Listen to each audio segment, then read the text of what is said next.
Bienvenue sur Talents Précieux, le podcast des soft skills au travail, ces forces singulières qui font les succès d'un parcours professionnel.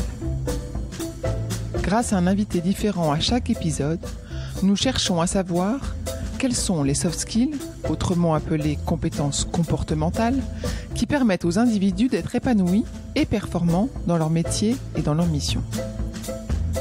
Je suis Perrine Corvézier. Je suis Amélie Dag. Ensemble, nous avons fondé la société Human Learning Expedition qui produit ce podcast. Vous trouverez les notes de cet épisode ainsi que les ressources et références sur le site humanlx.com, humanlx.com, à la rubrique podcast.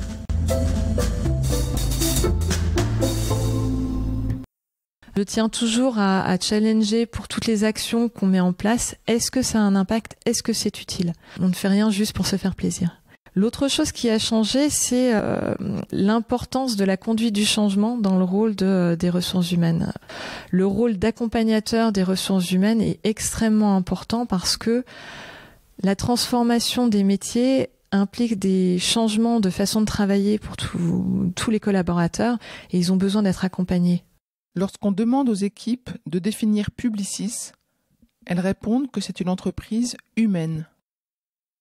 Quel challenge pour Laure Demain-Martinet, directrice des ressources humaines de Publicis Média France, que nous avons interviewée pour ce podcast. Dans son secteur, les métiers sont en perpétuelle mutation. Les expertises ont une durée de vie de 6 mois. Les recrutements sont en tension.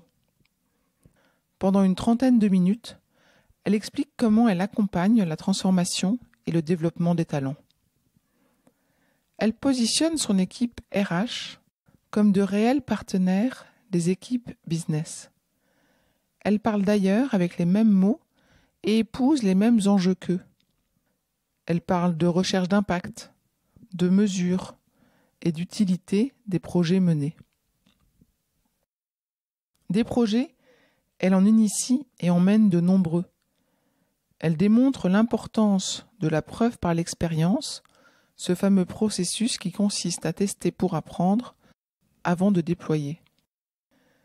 Vous l'entendrez parler de sa voix souriante, d'écoute, de collaboration, d'engagement des équipes dans leur mission, d'empathie, de résilience professionnelle et d'autres compétences. Pour ceux qui sont attentifs jusqu'au bout de cette conversation, vous pourrez suivre son analyse de la stratégie de Publicis qui vise à casser les silos avec le Power of One en travaillant sur l'humain, ce qu'elle nomme le Power of Us. Enfin, pour ceux qui rêvent de rejoindre le groupe, elle distille de précieux conseils sur les talents recherchés. Bonne écoute.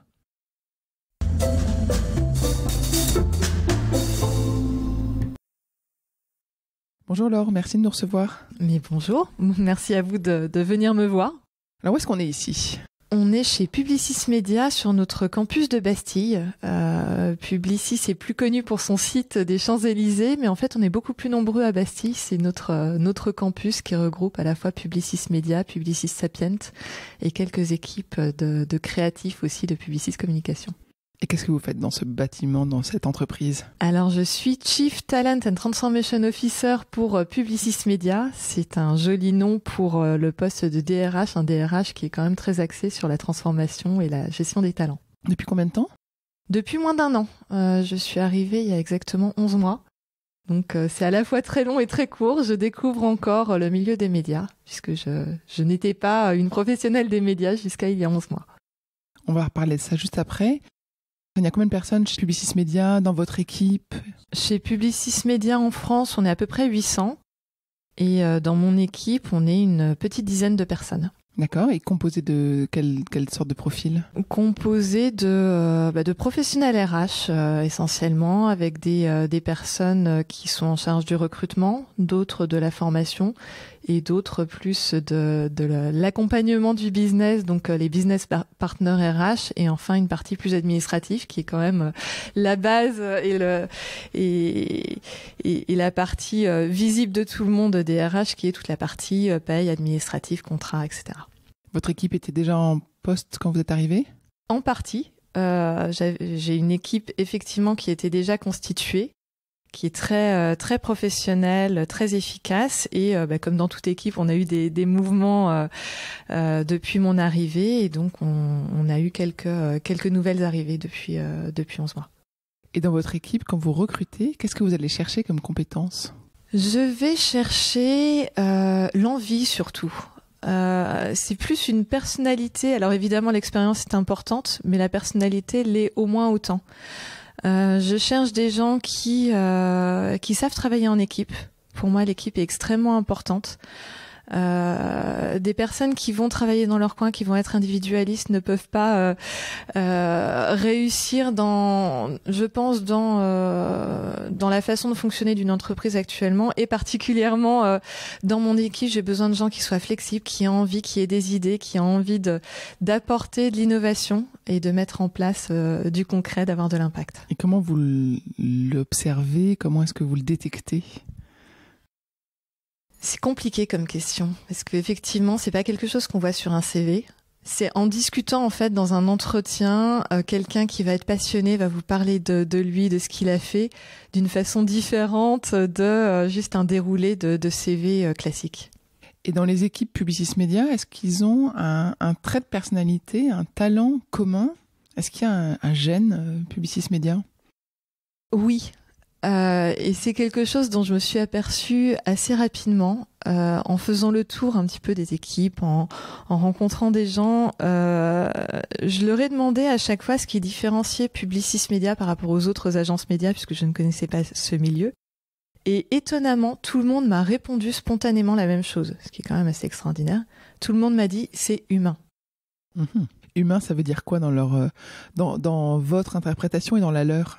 Mais humain, ça veut dire que les gens ne sont pas considérés comme des postes ou des numéros, mais comme des vraies personnes, qu'il y a une vraie chaleur humaine, que même s'il y a beaucoup de travail, les gens sont là pour s'entraider, pour se soutenir. Il y a une bonne ambiance, les gens sont, se considèrent comme des personnes. On se comporte avec eux pour les aider à se développer, pour les écouter.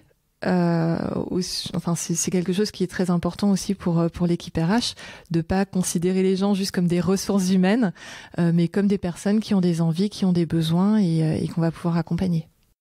Dans votre rôle, il y a le mot talent officer. Est-ce que vous gérez les personnes qui ont du talent et qui sont des potentiels talents de demain ou d'aujourd'hui, ou est-ce que vous gérez les talents de tout le monde ?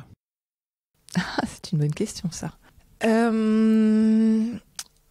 J'ai envie de dire les deux. Pour moi, un des buts de mon métier, c'est de révéler les talents des personnes, de les amener à révéler leur potentiel. Et en même temps, on doit développer certains, alors je ne sais pas si je parlerai de talents ou de compétences, mais certaines compétences qui sont nécessaires pour l'évolution de nos métiers. Donc c'est vraiment toute l'intérêt et la difficulté de nos métiers, c'est de gérer cette équation, de passer de l'individuel au collectif en permanence. Et comment vous faites ça ? Et justement, en rencontrant les personnes pour comprendre ce qu'elles ont envie de faire, quelles sont leurs compétences et sur quoi on peut appuyer en ayant des plans de développement individuel, mais aussi en développant un plan stratégique de développement des compétences pour l'entreprise. Donc c'est de l'accompagnement professionnel, c'est des formations, c'est Exactement. Sous différentes formes. Exactement. Et est-ce que vous avez aussi dans votre rôle, ce qu'ont certains, le Chief Happiness Officer ou ce côté animation interne de culture d'entreprise ? Est-ce que Alors oui. Ce n'est pas que chez moi, mais ça fait partie des sujets qui sont un peu diffus. On a un Chief Happiness Officer, on a une équipe communication, donc on travaille vraiment tous ensemble sur ces sujets pour animer, effectivement, développer des moments de rencontre entre les collaborateurs, pour travailler sur l'engagement également, pour travailler sur aussi les sujets RSE, qui sont des moments qui permettent de se rencontrer et de trouver du sens au-delà du travail quotidien. Et c'est vrai qu'on essaye de faire pas mal de choses à ce niveau-là. On va avoir dans les prochaines semaines un hackathon sur le handicap qu'on va mettre en place, qui va permettre justement de travailler pendant 2 jours avec les personnes qui voudront s'investir sur le sujet, sur des solutions concrètes pour favoriser l'accueil et l'intégration et la reconnaissance du handicap dans l'entreprise. Chez les salariés de l'entreprise, c'est ça? Tout à fait. Super intéressant. Peut-être qu'on pourrait parler de votre parcours, revenir un peu sur avant que vous soyez là, avant il y a 11 mois. Où est-ce que vous étiez? Qu'est-ce que vous avez fait? Alors si on le fait en rétrospective, juste avant d'arriver chez Publicis, j'étais chez AXA. Et mon parcours pour arriver chez AXA a été pas très compliqué finalement. J'ai commencé ma carrière chez Accenture, où j'étais arrivée un petit peu par hasard, ne sachant pas trop ce que je voulais faire. J'ai fait, comme beaucoup, le choix d'entrer dans le conseil. Et en arrivant chez Accenture, en fait, j'ai été pris d'une passion pour un métier que je ne connaissais pas avant d'arriver, qui est la conduite du changement. Donc pendant une 12aine d'années, j'ai accompagné des transformations. Et ce que j'ai trouvé vraiment passionnant dans la conduite du changement, c'est comment on embarque des hommes et des femmes dans une transformation d'entreprise. J'ai voulu ensuite aller plus loin dans cet accompagnement des hommes et des femmes pour passer sur la partie ressources humaines, et j'ai eu cette chance de pouvoir le faire chez AXA, où j'ai été Global Talent Manager. Donc mon rôle, c'était de développer les pratiques de talent management au sein du groupe AXA, ce que j'ai fait pendant 3-4 ans. Puis, j'ai eu la chance de pouvoir accompagner la transformation des ressources humaines chez AXA encore au niveau global. Donc, mon rôle, c'était d'équiper les différentes entités pour qu'elles puissent mettre en place cette transformation des ressources humaines qui impliquait à la fois un changement d'organisation, un changement de rôle, de métier, de système d'information et qui impliquait évidemment un changement culturel aussi important. Donc, c'était passionnant. C'était vraiment extrêmement passionnant, mais après 2-3 ans dans ce rôle, j'ai voulu revenir sur un rôle plus opérationnel, plus concret, plus proche du terrain. Et quand Publicis m'a contacté pour me proposer ce rôle de Chief Talent and Transformation Officer, qui me permettait de justement réunir le talent, la transformation avec un rôle opérationnel, j'ai tout de suite dit allons-y.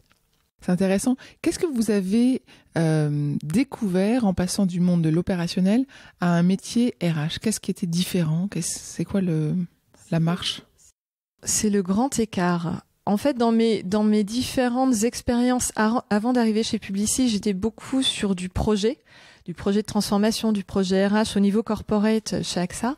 En ayant un rôle de DRH et de transformation, c'est un grand écart permanent entre de l'extrêmement concret, opérationnel, de gestion des recrutements, de rencontre des collaborateurs, de plans individuels, de développement, de mobilité, etc., jusqu'au CHSCT où on va parler de choses extrêmement concrètes.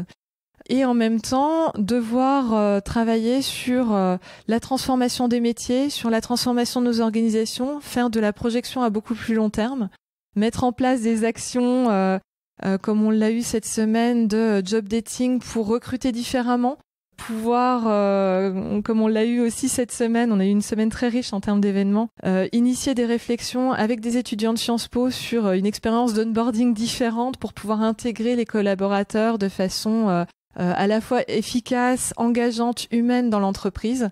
Donc c'est un grand écart à tous les instants. Quand je vous entends, je me dis c'est surprenant qu'en 2018, on soit encore en train finalement d'imaginer des nouvelles choses pour les ressources humaines, pour les personnes dans les entreprises, sachant que ça existe depuis toujours, qu'il y a toujours eu des métiers de ressources humaines. Pourquoi est-ce qu'il faut toujours réinventer le process d'onboarding, le process de recrutement ?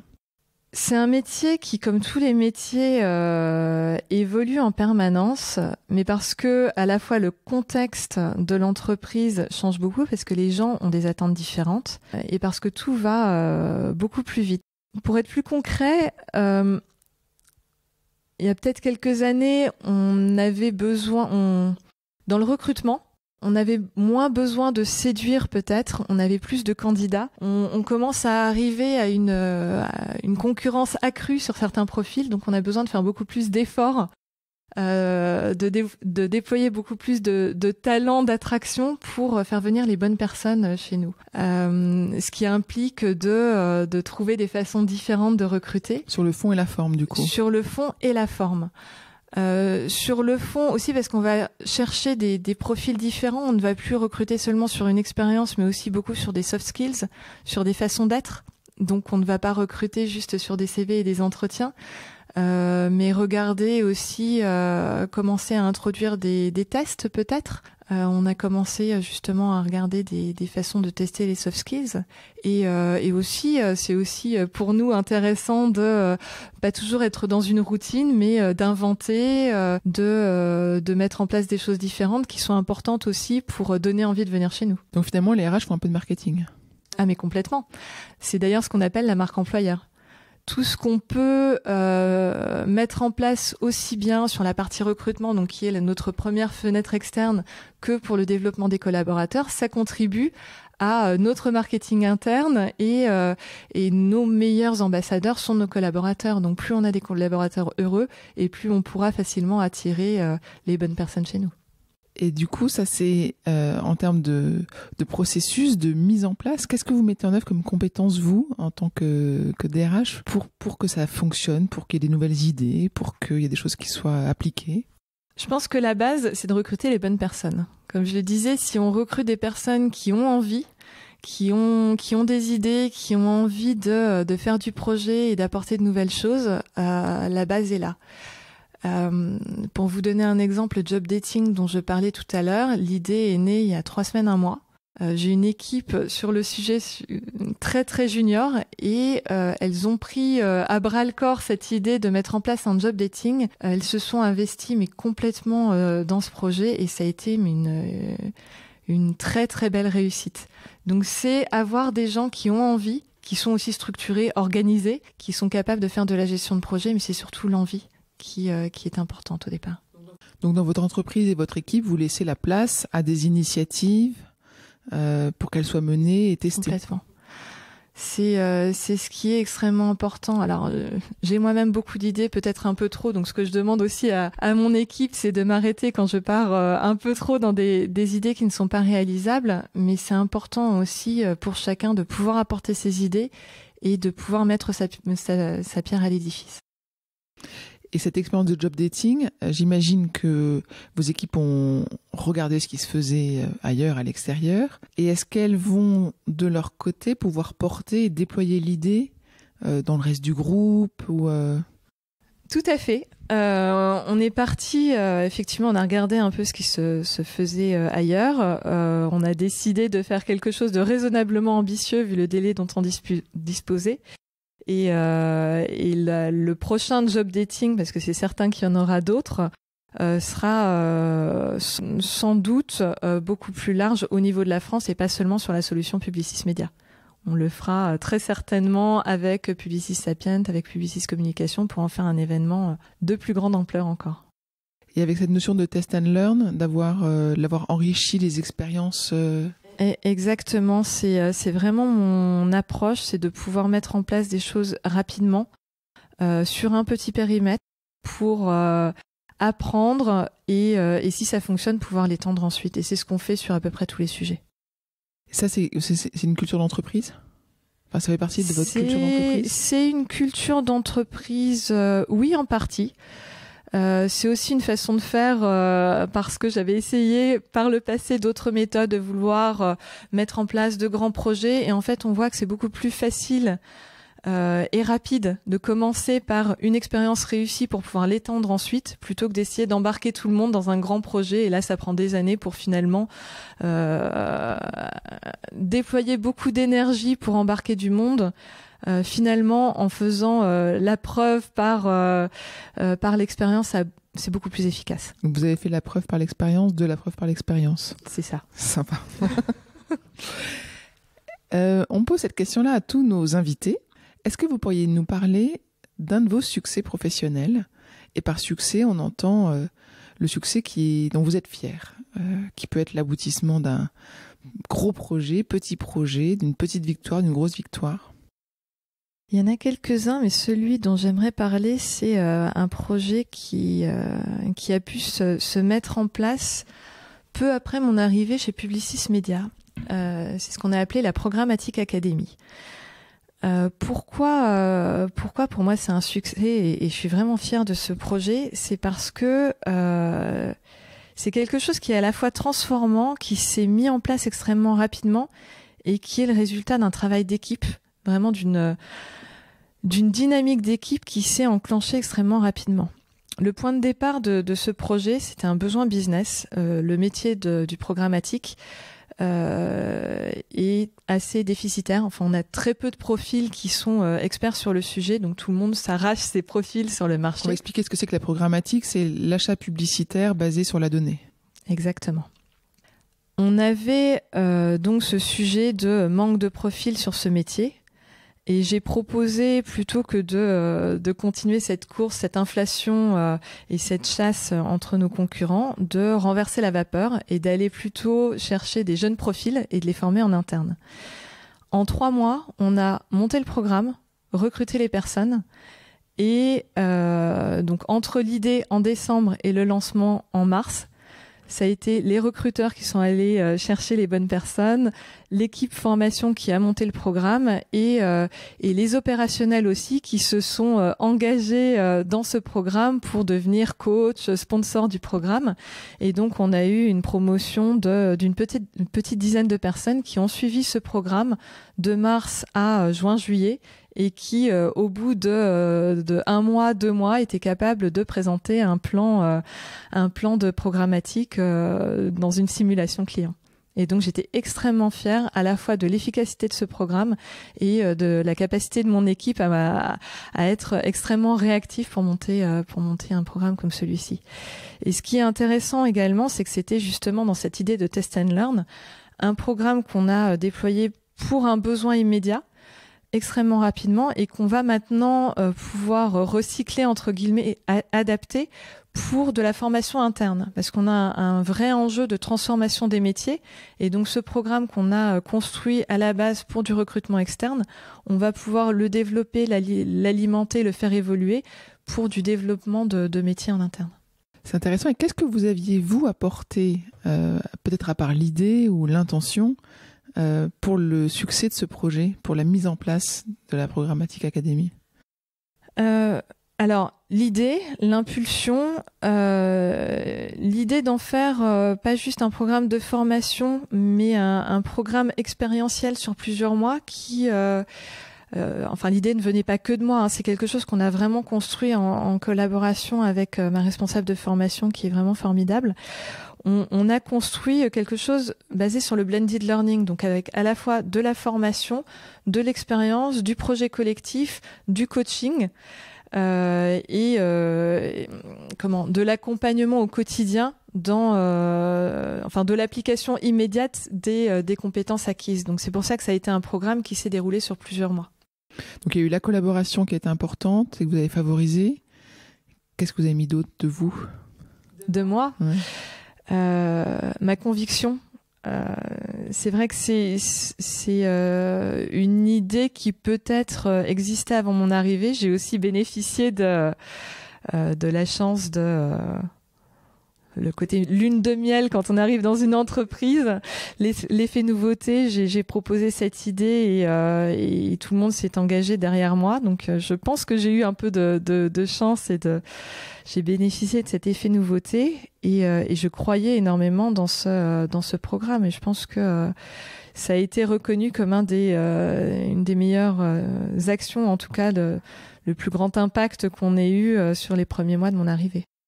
La mesure est importante, non? Quand je vous entends, le succès se mesure. Le succès se mesure, on est quand même dans beaucoup d'entreprises guidées par l'efficacité et c'est normal. On n'est pas dans de l'associatif. C'est important de pouvoir mesurer l'efficacité des actions qu'on peut avoir. L'efficacité de ce programme, on peut la mesurer par la satisfaction des personnes qu'on a recrutées. On avait très peur qu'à la fin de la formation, tous nos concurrents viennent nous les voler. parce que c'est vrai que c'était très regardé en dehors d'ici. Et donc on s'est dit, il faut absolument qu'on continue à suivre ces personnes pour qu'ils aient envie de rester. Ce qu'on a fait. Pour l'instant, aucun n'est parti. Donc c'est déjà un beau succès. C'est un succès aussi parce qu'ils ont été très rapidement opérationnels et efficaces. C'est un succès aussi parce qu'on a une grosse demande en interne d'avoir une nouvelle promotion de ce programme pour des personnes en interne et pas seulement pour de l'externe. Intéressant. Ça fait une dizaine d'années que vous êtes autour du métier des ressources humaines. Qu'est-ce qui a changé ces dernières années dans votre métier, dans le métier des ressources humaines ? Il y a plusieurs choses. Déjà, le côté mesure dont vous parliez juste avant, je pense que c'est devenu plus important de montrer que les ressources humaines ont un impact mesurable sur le business. On ne fait pas des choses pour se faire plaisir, mais vraiment pour répondre à un enjeu business. Donc cet aspect partenariat entre l'ARH et le business devient de plus en plus important.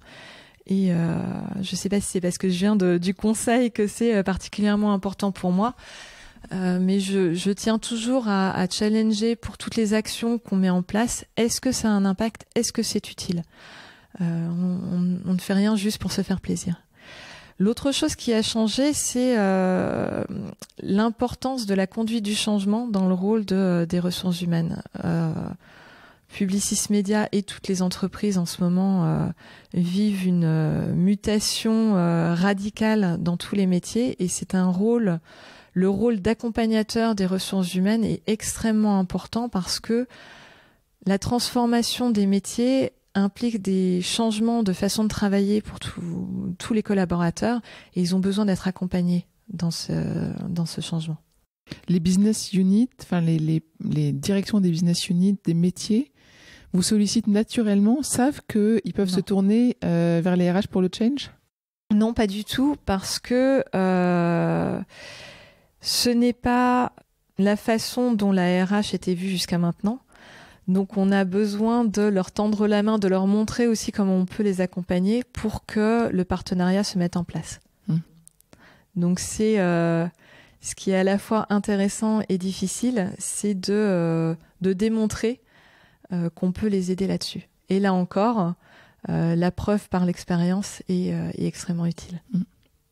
Et sur l'aspect technologique, de quoi vous vous servez ? Qu'est-ce qui est nouveau ? Qu'est-ce qui va arriver aussi d'un point de vue prospective ? Alors ce dont on se sert actuellement, c'est par exemple pour la formation. Le e-learning existe déjà depuis longtemps, mais on a une plateforme de formation qui est accessible aussi sur mobile, donc on peut suivre des formations sur app dans le métro. Ça permet de pouvoir amener la formation à chaque personne où qu'elle soit et de façon beaucoup plus fluide, beaucoup plus agile que juste une session de formation avec un formateur dans une salle. On peut avoir de la micro-formation accessible à la demande en fonction des besoins des personnes sur n'importe quel sujet. Donc on a une offre avec des micro-modules accessibles de n'importe où. Ça c'est sur la partie formation. Sur le recrutement, on a une plateforme de recrutement, quelque chose d'assez classique, mais qui fonctionne plutôt très bien. Et on a commencé à mettre en place des tests de soft skills avec un partenaire. On est encore en phase de test sur cette partie-là, parce que personnellement, je ne fais pas encore complètement confiance à la machine pour définir qui on doit recruter. Donc on s'en sert plus pour permettre d'identifier des points à confirmer ou à tester dans les entretiens que comme moyen de présélection unique. Intéressant. Tout ce qui est algorithme, le programmatique dans le recrutement par exemple, ça pourrait pas exister ? Ça pourrait. Pour l'instant, on n'a pas encore commencé à examiner ces sujets-là. Et vous pourriez pas être remplacé par un robot demain, du coup, j'entends. Je ne pense pas.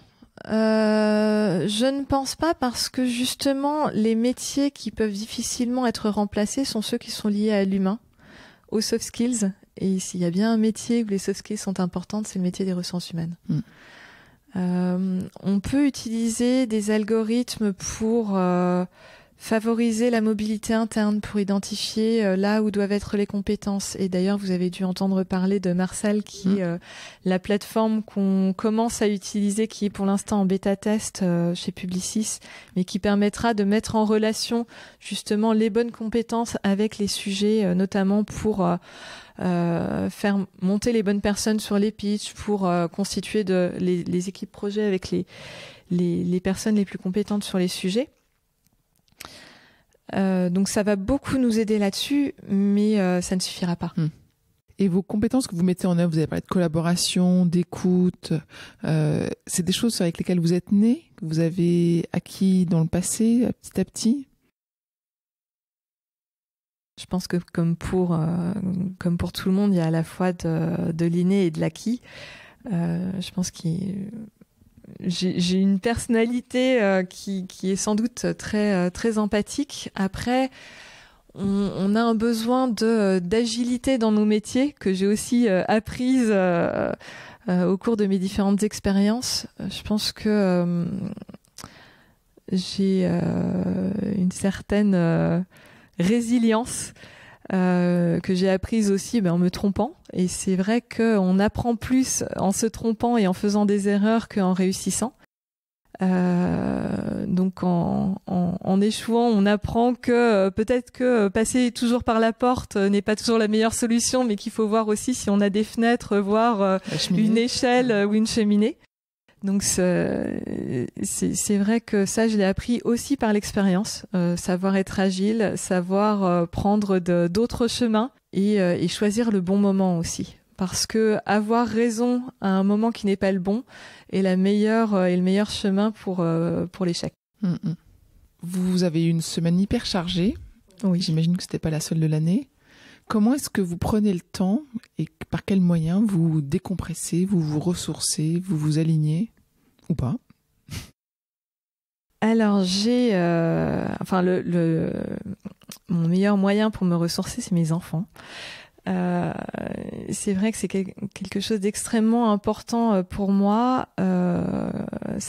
Ils me permettent de vraiment avoir une coupure entre le travail et moi-même. C'est-à-dire que je rentre à la maison, ils me sautent dessus parce qu'ils sont encore assez petits. Et ça me permet d'avoir une vraie coupure et un vrai ressourcement immédiat. Après, les week-ends sont effectivement extrêmement consacrés à eux. Je pense que c'est important, même quand on a beaucoup de travail, de se réserver des coupures, des instants pour soi, qu'on ait des enfants ou qu'on n'en ait pas. Je ne suis pas très sportive, mais j'ai découvert aussi récemment que c'est important d'évacuer le stress aussi par le sport. Donc pas forcément des sports très violents quand on n'est pas très sportif. Mais voilà, aussi, donc pour faire une réponse plus courte, la famille, les enfants, du temps pour soi et du sport. Et est-ce que dans l'entreprise, pendant le temps de travail, c'est proposé chez Publicis des moyens de décompresser, de se ressourcer? Moi, j'ai travaillé dans une société qui a été rachetée donc il y a 18 ans, une agence qui appartient maintenant au groupe Publicis, où on avait des massages. Alors on a assez régulièrement des activités qui sont proposées sur le campus. On a une campus manager qui propose justement très régulièrement des activités. Et on a eu à la rentrée une semaine back to work ou semaine du bien-être au travail où on a proposé des activités sur la gestion du stress, sur l'automassage, des choses justement qu'on peut réutiliser pour pas que ce soit juste un petit effet. On vous offre un massage là aujourd'hui et en fait on n'a plus rien pendant le reste de l'année. On essaye justement de proposer des choses assez d'éduquer au bien-être. D'éduquer au bien-être et d'avoir des événements assez régulièrement sur ces sujets. Très bien. Qu'est-ce que vous diriez à un jeune qui veut vous rejoindre chez Publicis et puis un autre qui veut juste commencer à travailler? Je dirais la même chose à tous. Ce qui est important, c'est d'être curieux, de multiplier les expériences, de découvrir des choses, de multiplier les expériences personnelles, professionnelles, associatives, de voyager, de voir autre chose parce que on ne recrute plus sur un CV. Les parcours universitaires sont évidemment utiles et intéressants, mais pas suffisants. Quand on sait que des connaissances, des expertises vont avoir une durée de vie de plus en plus courte, on parle de durée de vie de 6 mois pour des connaissances. Ce qui est le plus important maintenant, c'est de savoir apprendre vite, c'est d'être curieux, de savoir apprendre par soi-même et surtout, et j'en ai déjà parlé, d'être passionné, d'avoir envie. Ce sont pour moi les 2 compétences qui sont les plus importantes. Être curieux, peut-être 3. Être curieux, être passionné et savoir apprendre rapidement, avoir envie d'apprendre. Et du coup, quelle serait votre définition des soft skills ? Les soft skills sont peut-être des compétences qui sont difficiles à apprendre. Alors c'est bizarre de le dire comme ça puisqu'on essaye de développer les soft skills, mais les soft skills ne sont pas des connaissances, ce sont plutôt des compétences, des capacités. C'est comme une façon de se muscler. Ce sont les muscles de l'interaction humaine. Belle définition, bravo. Qu'est-ce que sont les prochains enjeux de Publicis dans les prochains mois ou années ? On a des enjeux de transformation des métiers qui sont, je pense, les enjeux de la plupart des entreprises en ce moment, mais qui sont liés au fait que notre métier doit complètement se réinventer. On a besoin de repositionner nos métiers sur davantage de conseils, sur une plus grande valeur ajoutée, ce qui implique d'automatiser un certain nombre de choses pour pouvoir justement travailler sur les aspects où on pourra être plus en conseil auprès de nos clients, en apport de valeur ajoutée, en apport d'expertise. Notre autre enjeu est vous avez dû entendre parler de la stratégie Power of One, c'est donc de travailler entre les différentes expertises au sein de Publicis pour apporter une valeur ajoutée consolidée entre nos différentes expertises. C'est vrai que historiquement, on avait tendance à travailler très en silo entre les médias, la créativité, la technologie. Là, ce qui fait notre force et ce qui fait vraiment la richesse de ce groupe, c'est la multiplicité des expertises qui peuvent permettre d'apporter une valeur absolument extraordinaire. Il faut juste qu'on réussisse et on commence à le faire. Et quand on le fait, on est extrêmement successful. Mettre en musique toutes ces compétences pour aller plus loin. Et la façon de mettre en musique ces compétences, c'est ce qu'on a appelé le Power of Us. Pour réussir à faire le Power of One, c'est trouver en nous-mêmes cette puissance et cette capacité à travailler ensemble. Vous faites comment pour la détecter, la révéler à chacun ? Alors ça, c'est tout un programme qu'on a construit et qui va se mettre en place à partir de l'année prochaine pour créer des liens entre les différentes expertises, déjà de créer des liens humains en faisant se rencontrer les gens, en mettant en place des programmes communs pour pouvoir comprendre déjà quelle est l'expertise et la compétence de l'équipe d'à côté. Et donc, c'est quelque chose qui va forcément prendre un petit peu de temps, mais qui va se faire progressivement. Et à vous, qu'est-ce qu'on peut vous souhaiter pour votre avenir professionnel ? Avoir de l'impact au sein de Publicis, contribuer à cette transformation, mais j'espère aussi avoir de l'impact en dehors de Publicis, dans les choses dont je suis très fière. On n'en a pas parlé parce que ça ne vient pas que de moi. On a conclu récemment un partenariat avec une école qui se monte qui s'appelle Origami, qui forme des jeunes en situation un peu de difficulté sur le marché de l'emploi au métier du digital.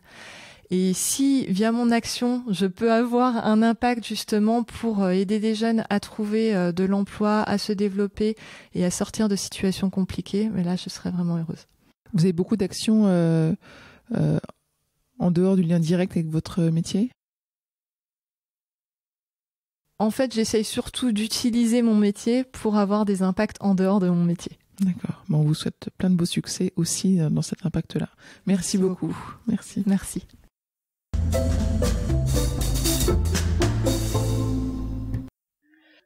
Nous espérons que vous avez apprécié ce podcast autant que nous avons aimé le préparer et l'enregistrer. Si vous aimez Talents Précieux, le meilleur moyen de le soutenir est de laisser un avis 5 étoiles et un commentaire sur Apple Podcast. Cela permettra à d'autres de le découvrir également. Abonnez-vous à Talents Précieux, vous serez ainsi notifié des nouveaux épisodes. Talents Précieux vous est proposé par la société Human Learning Expedition ou HLX. Nous concevons et mettons en œuvre des programmes originaux et impactants destinés à révéler et développer les soft skills des individus pour en faire des acteurs épanouis et performants dans l'entreprise du XXIe siècle. Pour en savoir plus sur HLX, connectez-vous sur humanlx.com ou suivez-nous sur Facebook, Instagram, sur LinkedIn ou sur Twitter. À bientôt pour de nouveaux épisodes.